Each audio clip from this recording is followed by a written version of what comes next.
Okay, so attributes that are more important to price. Let's look at these attributes that your buyer may find more important. The reason people buy primarily is due to 7 different attributes that they find more important, and let's talk about them. The first is quality. Quality means the stability of the product to the consumer. It means that the product or service that you sell conforms to the customer's standards and requirements. The second factor that's more important than price is delivery. They want fast, dependable, predictable delivery, consistently over and over again. This builds value. Think about, for example, Domino's Pizza.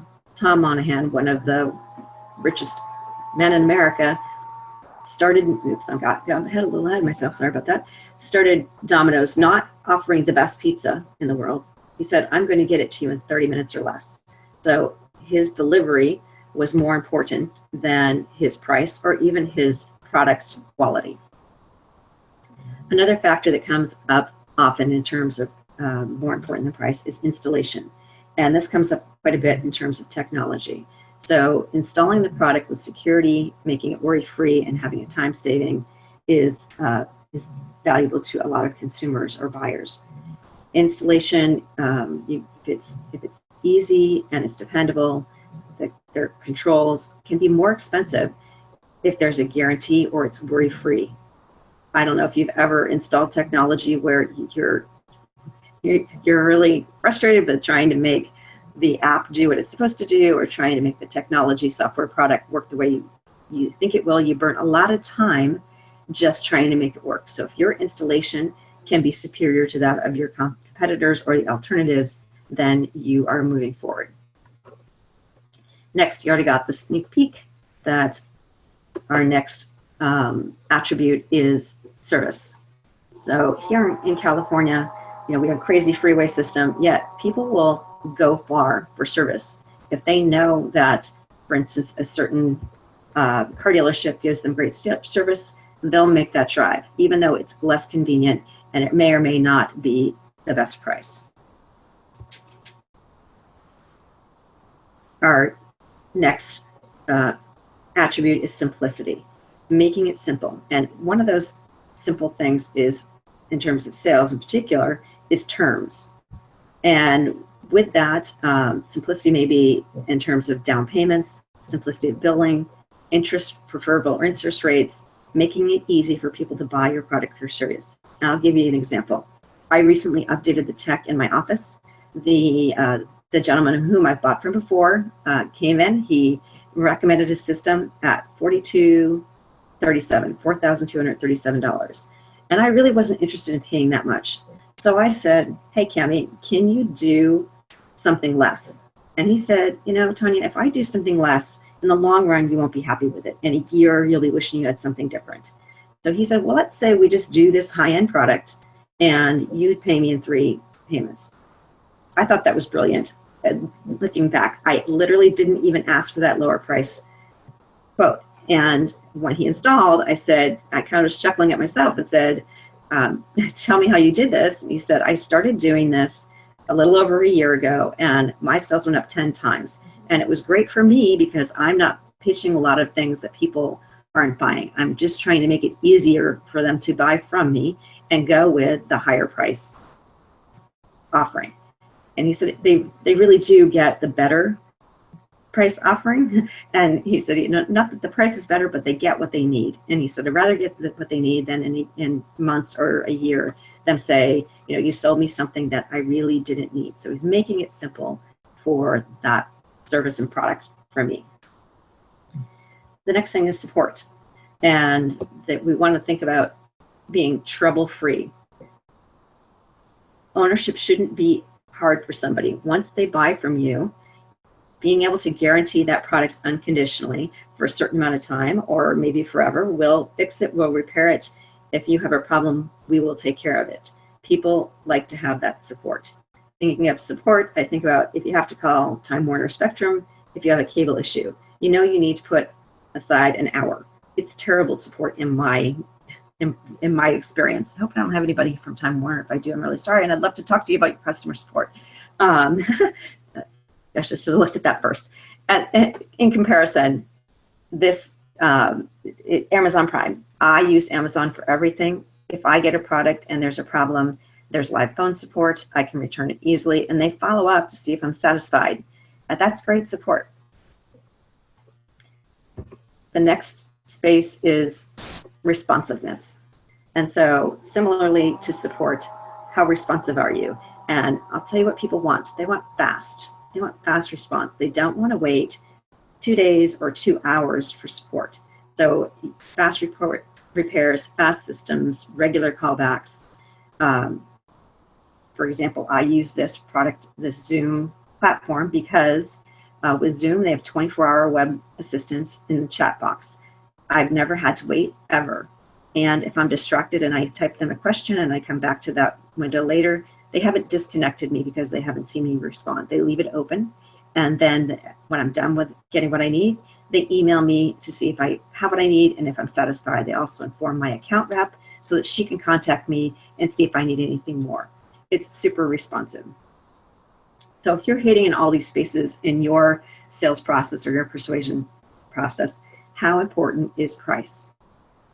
I'd like you to jot down, if you can, 3 important attributes that are more important than your price and that are responsible for your sales against lower price competitors.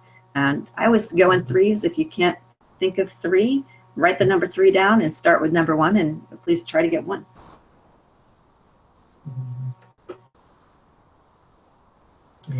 So how do we lower price resistance? There are other values that the company creates as a result of marketing activities and individuals that lower price resistance. So here we're actually talking about perceived value. It may not be real value. It's what does the customer or client perceive as valuable? One of these instances would be high-level advertising. This increases the credibility and the perceived value of the product or service. Advertising is important because if a product is seen well and advertised well, people think it must be good. Many times people have a tendency to buy, for example, a name brand product over a no name brand product. Maybe it's the exact same thing in the bottle and we don't even know the difference. Advertising influences our perception of the value.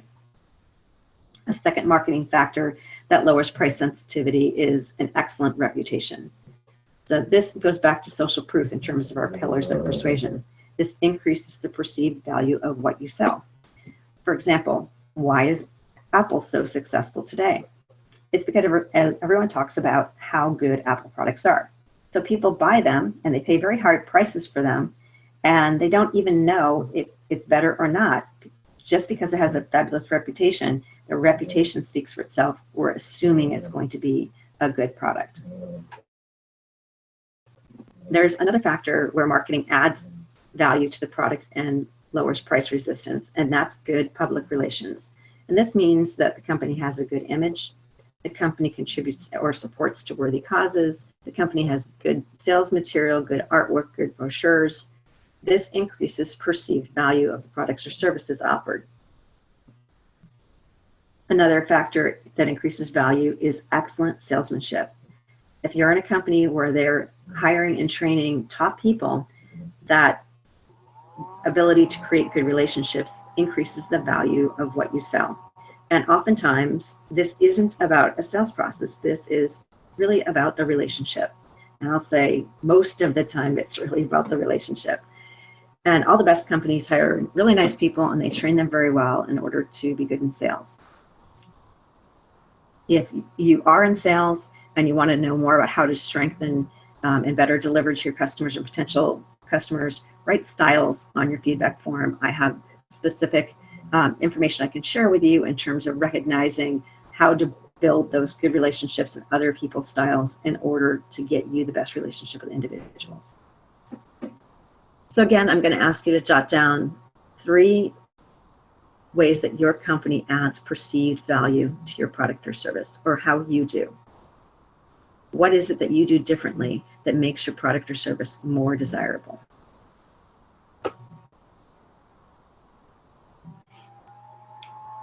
So tactics that diminish price concern. You have to develop ongoing tactics for winning the price wars in your market. This means offering an easy, problem-free relationship. Here's a car buying situation. If you're like me, you've been through car buying situations that are less than problem-free. Haggling, the sales guys in and out of some manager's office, they write down a bunch of numbers. It's just yuck. And I like to imagine, and you can too, the painless, problem-free car buying experience. This is what Costco advertises. It's one price, that's it. People buy at Costco because there's a lack of problems. Does anyone even know if that's the best price you could get?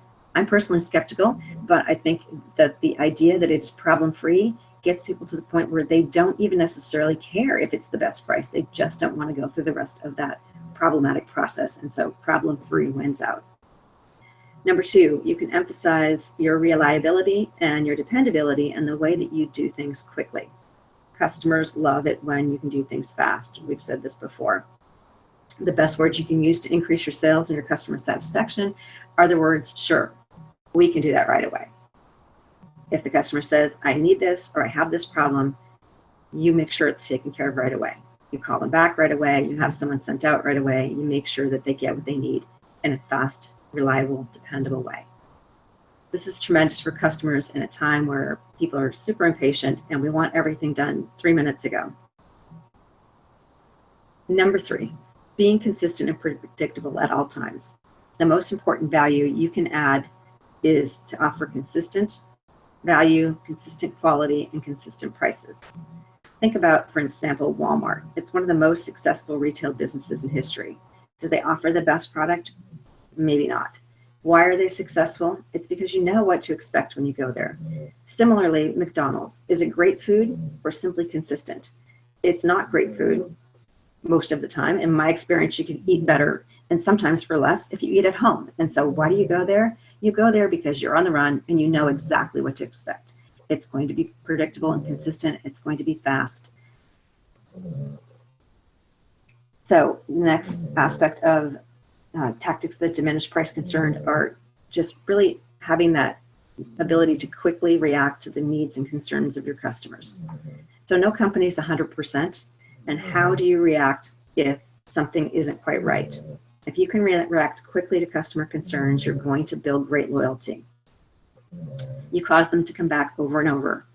If you react slowly to a customer concern, you reduce loyalty and often cause the customer to walk away and never come back. So giving a short delivery time and emphasize speed, it's absolutely amazing how many companies can just reorganize this small aspect and transform their business, delivering their product faster than anyone else does.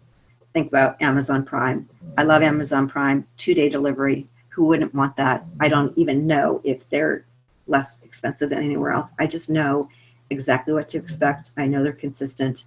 I know they're reliable, and it's problem-free. They're hitting on all the tactics. So write down what 3 benefits do you offer that can emphasize to your potential clients the reduced price concern. What's that conversation look like? How do you employ that tactic?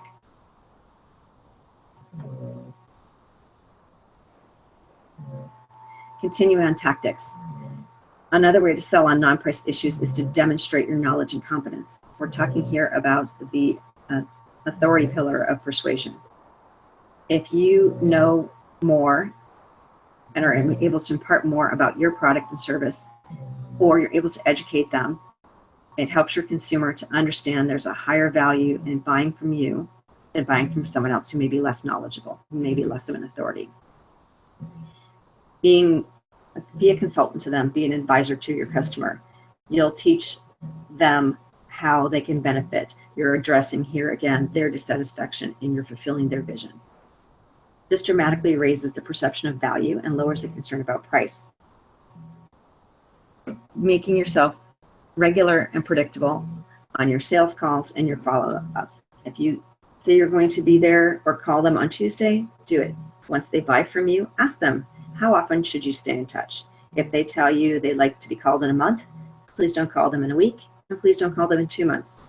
Be on top of it, be predictable with your customers or your potential customers. Another thing you can do is to offer a total product or service line. We call this one-stop shopping. So if you offer the product, your product is office equipment, have it all. Be able to not only service desks and chairs, but also file cabinets, lighting fixtures, potentially have, if you don't have the ability to offer tech solutions, have a partner that can do that, somebody that they trust. Because again, once they commit to you, their commitment and consistency is going to continue, and they're more comfortable buying from you rather than trying to figure it out with somebody else. And then you always want to be prepared for explaining the exact reason for your prices. Some people will say, why does it seem to cost more from you and less from your competitor? Be ready to be upfront. Explain why you charge more. Explain the breadth and the depth of the quality of your service or product, and what is your result? What is it that they're going to get from you that they aren't going to get from somebody else? So what are the 3 benefits that you offer that emphasize, that you can offer to emphasize the price reduction of price concern in a sales conversation? Not the features and benefits to your client, but us actually solving his or her dissatisfaction or vision. How do you go with reliability, dependability, consistency in order to persuade in your direction? So let's talk about the preference categories. And preference is a really important part in decision-making process in terms of buying. And part of this, the first and the most important, is personal preference.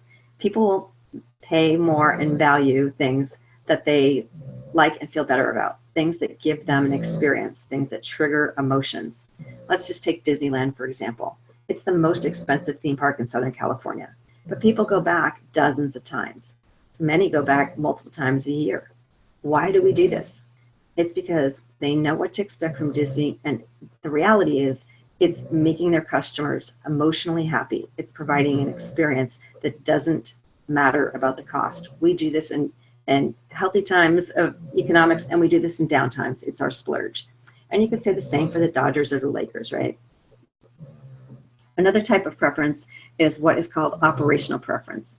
This is the impact of your product or service on the prospect's life or work. When you can show your product or service is really going to help the customer's lives be better, or help them do a better job, or be more satisfied. This is operational preference. The third type, can you hear my dog snoring? My apologies, I just heard him. The third type of preference is called functional preference, and that is, how does the product or service actually work? And what comes to mind for me is, here is remote controls for your television. It's a must-have if you're old enough, as I am, to remember when it was actually tethered by a wire to the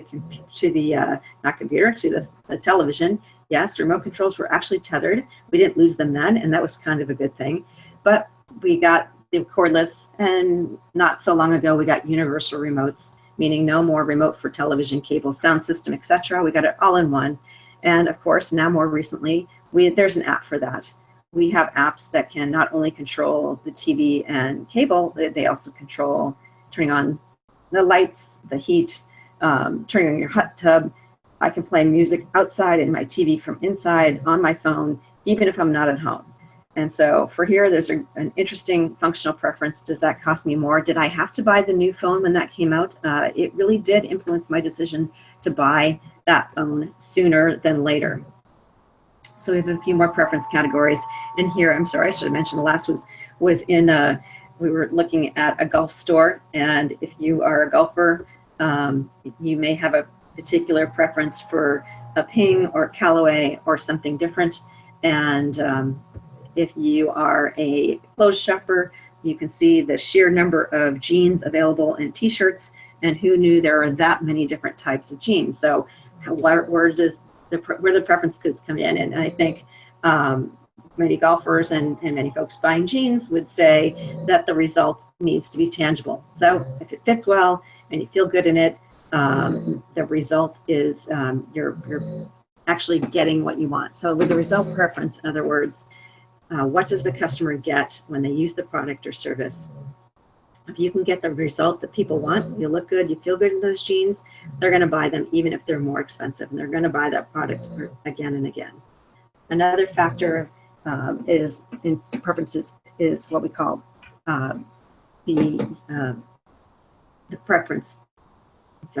Is the unique selling proposition. Specifically, what your customer is wanting to remember is special about the product or service that makes it different or better from anybody else in the marketplace. And it makes it much more desirable to buy, dramatically reducing price sensitivity. So Brian Tracy has a story about a friend who was looking to buy a car, and he test drove several cars, and he came across a Lexus, and he was really thinking about buying a different car. And the salesman asked him, how important is music to you? And this individual happened to love music. He's an avid concert goer, and especially orchestra music. And the salesperson said, this car has an 8-speaker system, and when you sit in it, with the doors closed, it sounds like you're sitting in a symphony orchestra at a theater. The guy was a little taken back, a little skeptical, and the salesperson got out a piece of classical music, put in the CD at the time, and closed the doors and allowed the individual to listen. And really, the music was beautiful. And so he ended up buying this car at $65,000 when he could have bought a $35,000 or $45,000 car. Instead, he bought this Lexus simply because he was able to have the experience of the music system. And I could tell you, I had a Lexus. I don't now, but when I did, I had the high-end music system, and it really was amazingly wonderful to listen to music in that car. So there's also a comparative preference, and that's the way you position your product or service against your competitor that makes your product or service look superior. And finally, there's just a price preference, the meaning of the cost relative to other things available. Yes, Mr. Customer, you could buy a lot of different things, or you could buy other products, but look what you get with the money you spend here compared to how you'd spend it someplace else. So do you have 3 looking at these 7 that really resonate for you, or maybe 1 or 2 where you need to think about positioning your product or service or your persuasion that you're after in a different direction?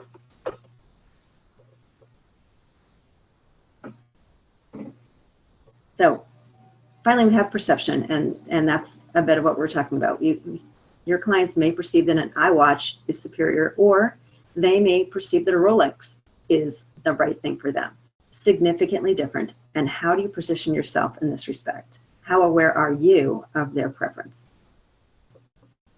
Price is a function of the desire for what you're selling. If people really want what you have, really need it, or they understand the benefit, their price sensitivity goes down. So the key is to focus on areas where you can win against your competitors. Focus on things that your product or service offers that create far greater value in your customer's mind and lower that price sensitivity. Your job in the sales conversation or the persuasion conversation is to shift the focus of attention off price and onto specific values and attributes that your product or service offers to the customer. Most sales are not made on the basis of price alone. So your job is to find out what they are and emphasize them throughout the sales conversation. In other words, why are they really buying? So we've already actually gone through these questions, but they all apply to your sales activities and your thought process. If you have your PDF, it's actually the 9th page. And my apologies that there aren't page numbers, but you can turn to that 9th page of the PDF. And we've really actually answered all of these questions as we've gone along, but this is a space for you to answer them all in one place. So we talked about 3 reasons why your higher priced product or service is superior to a lower priced competitor. This is the game of inner selling. Number 2, what are the 3 most important attributes that are more important than price, and that are more responsible for your sales against lower price competitors? Next, what 3 values does your company create or offer that add to the perceived value of your product or service? What is it that you do differently that makes your product or service more desirable? Continuing, again, we answered all these earlier, but this is one space for you to put them all down. What are the 3 activities you could engage in to increase the perceived value of your products or service? Further, what 3 benefits do you offer that you can emphasize to reduce price concerns in a sales conversation or persuasion conversation? What are the 3 most important preference categories to your customers in determining their decisions? And finally, what 3 ways can you better position your product or service against the competition to make your product or service appear more attractive and valuable to your customers? A lot of questions there, and you may not have 3 for each. My encouragement is to spend some time thinking those things through, and you can't do them all. Don't expect to do them all today or even tomorrow. My encouragement is, where do you need to move the needle? Where are you already great? I'm always big on what do we do really, really well. Let's emphasize that. And let's look at the opportunities and say, what's the biggest opportunity for increased relationship, increased sales, increased satisfaction? So finally, what are the actions you're actually going to take immediately as a result of this talk? What can you do to focus on non-price issues in the sales or persuasion conversation? Brian Tracy says, a clear vision backed by definite plans gives you a tremendous feeling of confidence and personal power.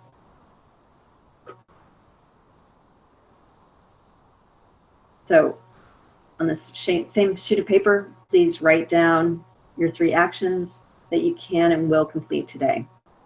Benjamin Franklin, one of my favorites, says failing to plan is planning to fail. And we in Ventura would attribute that to somebody else.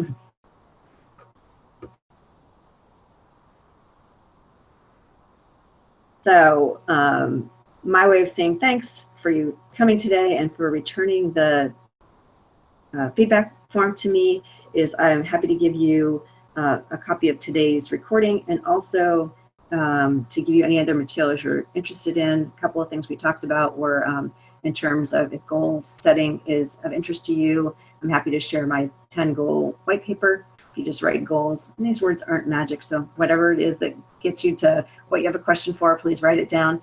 If you're interested in more information about success and attitude, write success, and I will send you Brian Tracy's ebook, Change Your Thinking, Change Your Life.